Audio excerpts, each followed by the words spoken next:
Time ago, the U.S. military carried out massive precision strikes on the three key nuclear facilities in the Iranian regime: Fordow, Natanz, and Esfahan. Everybody heard those names for years as they built this horribly destructive enterprise. Our objective was the destruction of Iran's nuclear enrichment capacity and a stop to the nuclear threat posed by the world's #1 state sponsor of terror. Tonight, I can report to the world that the strikes were a spectacular military success.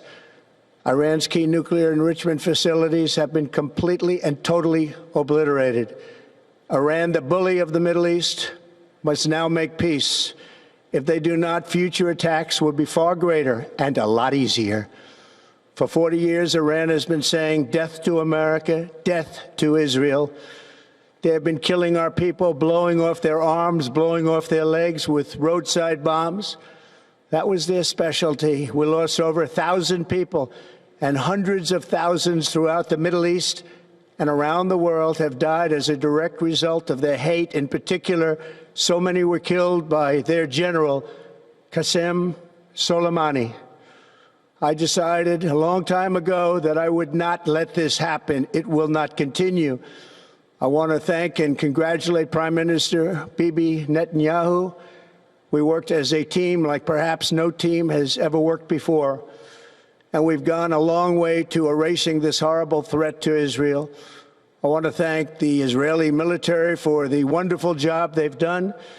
And most importantly, I want to congratulate the great American patriots who flew those magnificent machines tonight, and all of the United States military on an operation the likes of which the world has not seen in many, many decades. Hopefully, we will no longer need their services in this capacity. I hope that's so. I also want to congratulate the chairman of the Joint Chiefs of Staff, General Dan Raisin-Kane, spectacular general, and all of the brilliant military minds involved in this attack. With all of that being said, this cannot continue. There will be either peace or there will be tragedy for Iran far greater than we have witnessed over the last 8 days. Remember, there are many targets left. Tonight's was the most difficult of them all, by far, and perhaps the most lethal.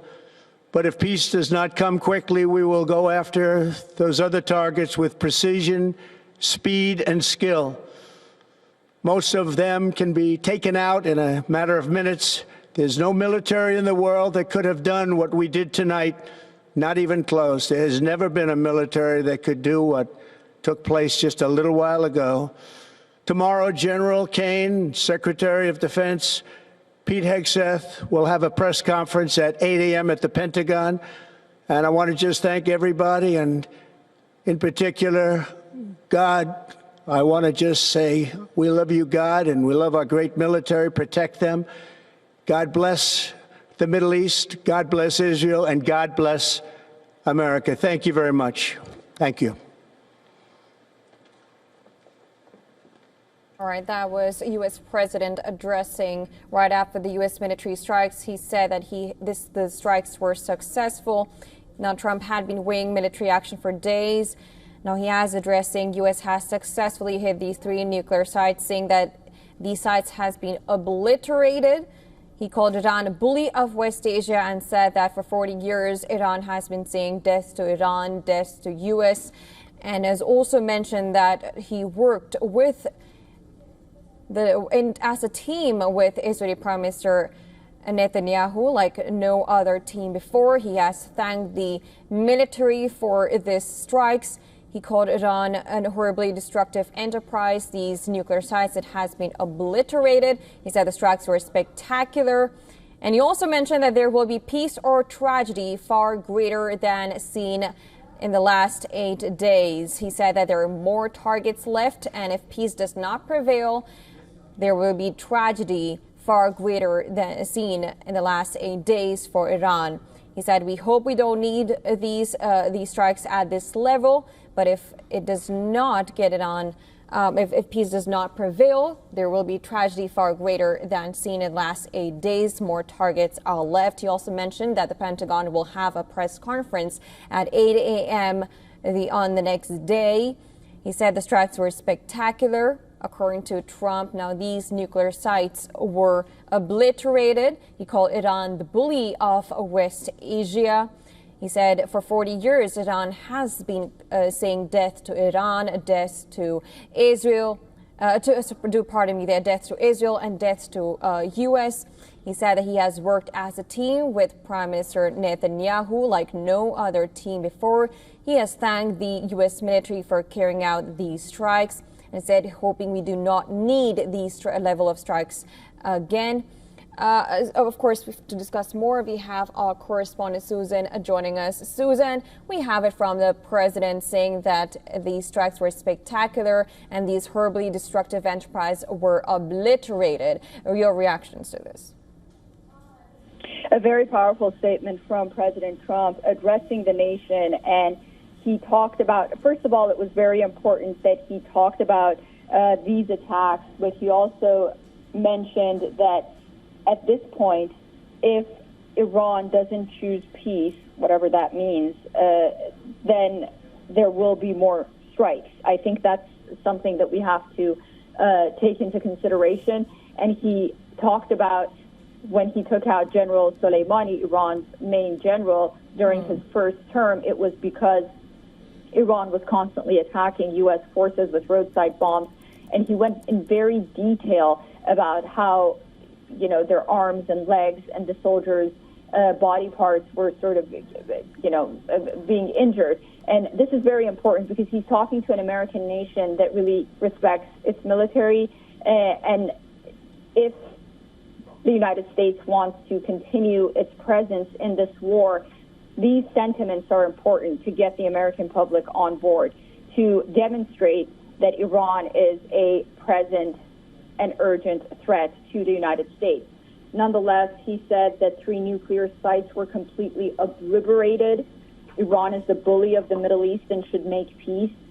I decided a long time ago that I will not let this happen, and that's basically the attack on, and not only U.S. troops, but also Iran having a nuclear weapon. There is no military that could have done this. He also said that Pete Hegseth tomorrow, we are hearing that he will have a press conference as well. This is not according to the president. This is according to the Pentagon and the White House. He thanks Prime Minister Netanyahu. He also, it was very interesting at the end, where we haven't really heard this from other presidents, contemporary presidents. He wrapped up by saying, thank you, God. God bless the Middle East. God bless Israel. And then God bless America. He was flanked by, of course, Vice President J.D. Vance, Secretary of State Marco Rubio, and Defense Secretary Pete Hegseth. And I think his mannerism really showed that this was very serious for him. This was nonetheless a very defining moment for this president that will go down in history. And he also said that, should Iran, again, I can't stress this enough, should Iran decide, not so many words, behave, the United States will indeed continue and go back and destroy more sites in Iran. He did say that these 3 were the hardest, and it was a success. Right, absolutely. And we also know that he did not really give the details, but he has also announced that the Pentagon will be having a press conference at about 8 a.m. the next day. Yeah, he didn't give us details, but we are hearing initial reports from the Pentagon that initial U.S. assessment is that the United States would not need to go back for these 3 nuclear sites. There will likely be no second attack. Regarding Fordo, which everyone was concerned about because it was underground, it's understood that there were 2 vents to Fordo. 3 bunker busters were launched in each of those vents. And military officials say that despite the fact that all eyes were on Fordo, those Tomahawk attacks on Isfahan were the hardest targets, and the hardest of 3 were Isfahan. Now, remember, Isfahan is that location where, according to intelligence, Iran could convert its peaceful nuclear activity into a military nuclear activity. It's believed that Isfahan was that place that this would take place. President Trump has told his inner circle and those at the Pentagon that Part 2 of the mission is already in place, and Part 2 of that mission is to protect all U.S. assets and interests in the region. Of course, all eyes are on Iran right now, and despite the fact that its proxies have been depleted, one of the main concerns right now is the Strait of Hormuz, which Iran controls.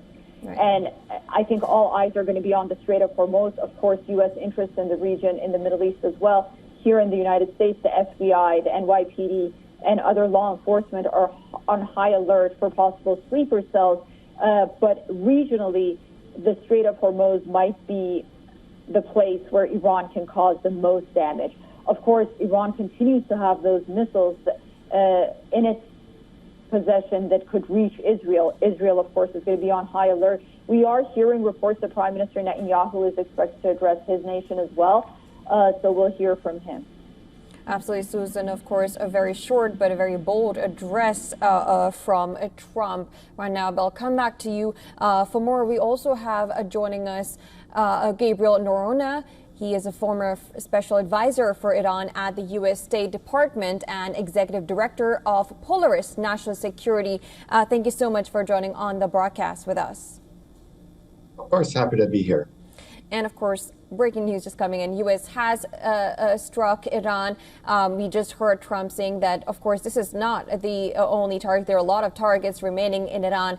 And if peace does not prevail, we'll go after those targets. First of all, your reactions to this address. Look, what President Trump here is doing is setting limited objectives, but ones that are incredibly attainable. Now that Iran's nuclear program has been destroyed, what's important to the United States is to go after the ballistic missiles, which have threatened U.S. troops and bases throughout the region, taking out the nuclear scientists and the nuclear infrastructure that allows you to build centrifuges. And so there are many more targets the United States can do to weaken the regime. But what President Trump is saying is he's happy to have this all be over. He's happy to have peace if Iran is willing to come to the table. And so this is the United States saying that it is done with the Iranian threats. It offered the path of diplomacy to Iran for months, if not years. Iran chose the path of arrogance and war, and now it's suffering the consequences of it. And that being said, we did hear Trump say that we have obliterated the nuclear sites, but we've also had some Iranian reactions saying that we had been anticipating these attacks on Fordo nuclear sites for several nights. The site had been evacuated, and somehow there has been much damage. No irreparable damage had been recorded at Fordo. Now, we have some contrasting reactions coming in from the U.S. side, which said that we've obliterated. Iran saying, well, there's no irreparable damage. What's your reaction to that? So I think it's certainly possible that Iran took out the enriched nuclear material. They've been saying for a couple of days now that they've moved it to secure third sites. But what they can't move is the centrifuges. Those are extremely, extremely fragile. They were designed specifically for the Fordo, Natanz, and Isfahan sites. And what Iran cannot do now is they can't enrich that uranium to weapons grade 90%. So even if they've moved some of the 60% material, there's only limited things that they can do with it. And I trust that the U.S. and Israeli intelligence won't find it difficult to track down and destroy that remaining material if they want to. All right, point taken. But we also know that, do you think this was the only way to get them on the table? Do you think after this attack and, somehow it might have pushed back Iran, but do you think that will not, that just push back and they would not want to go back to it and they will come to the table for talks as Trump is anticipating? So the issue is that Iran's entire air force has been destroyed. Their entire air defense system has been destroyed. Their nuclear warehouses are being destroyed. Their ballistic missile manufacturing capabilities being destroyed. And so Iran has very little leverage. And what Israel has done has barely cost them anything. And so if Iran chooses to resurrect their nuclear program, they want to rebuild everything. The issue is that Israel will have the freedom to come in at any time, anywhere, and destroy what they want, whatever whenever they want with very little repercussions. So again, Iran has no cards on the table. They have no leverage. And if they want to continue the war, that's their prerogative. But I think Israel will be free to take out military and political leadership to ensure that doesn't happen. That being said, is it really true that Iran cannot retaliate, and are we not underestimating that they might have another, or we're just really confident that at this point of time Iran cannot militarily retaliate? They have been still warning. Even now they've been warning that every American citizen and military target is a legitimate target now. I don't think we should underestimate that. They do still have a number of ballistic missiles and cruise missiles. They have a number of terror proxies throughout the Middle East. They can conduct assassinations. They can attack bases with rockets and missiles from the local militia. And so I expect that we will see an escalation from Iran in the coming days. However, all of those capabilities are still a small fragment of what they used to be, and their ability to inflict wide-scale major damage is quite limited at that point. So at this point, they are going to probably attack with everything that they have. I just don't anticipate that we'll see mass casualties on the Israeli or American side at this point. But I do expect to see some attacks on U.S. bases, particularly in Iraq, but perhaps as well other places in the Arabian Gulf. All right, Susan, I want to come to you now. Right after these, now we've got a statement from President Donald Trump. We've been seeing Democrats reacting, we've been seeing Republicans reacting. What kind of reaction are you gathering right after President Trump's address now? I think the first reaction we got was from Republican Thomas Massie, which, not surprisingly, he said President Trump's attack was unconstitutional. But for the most part, Republicans will be on the same page with the president.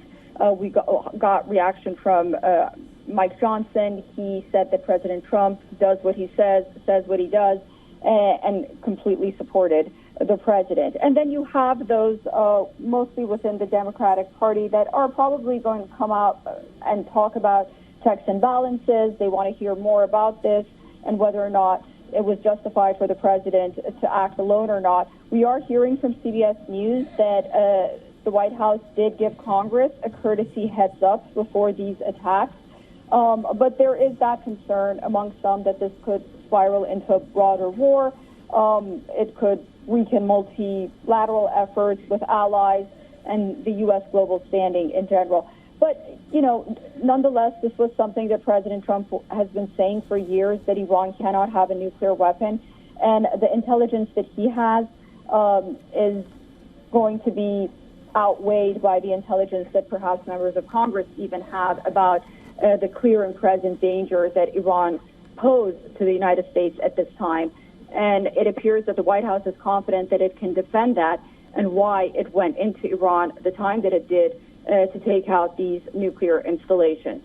So, yes, these reactions will come, and the debate is going to continue on Capitol Hill on the whys. But like I said, the American public, although they were divided on whether or not the United States should enter this war, even if it's one-off attack, the one thing that the majority of Americans agreed on, again, was that Iran cannot have a nuclear weapon.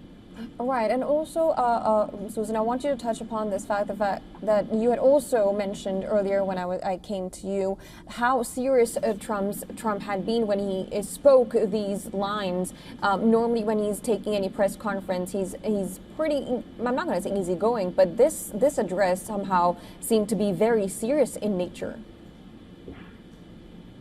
It was a very strong statement. It was very serious.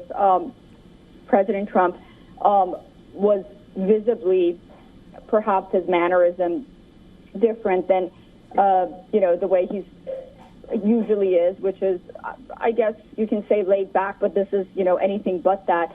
While many say that President Trump didn't want to be the president to take America into World War III, there's no indication that he has, by the way, but he would definitely not want to be the U.S. president where under his watch Iran would obtain a nuclear weapon. And this was a history-defining moment. It was a very serious moment in his presidency. And I think the way we saw the president speak, it really showed that. And he understood that this is what needed to be done. And he's, of course, concerned about retaliation, the ramifications. The White House says that it's confident that phase 2 of this operation is in place, and that is to protect American interests. But then again, despite the fact that Iran has really been weakened, I mean, you have to take into consideration that all the generals that would make decisions at this point in time for something like this, they've all been eliminated by Israel, not to mention Iran's proxies in the region. But Iran has shown at times, many times, that it has the capability to cause mischief and to cause trouble and cause harm to U.S. interests and beyond.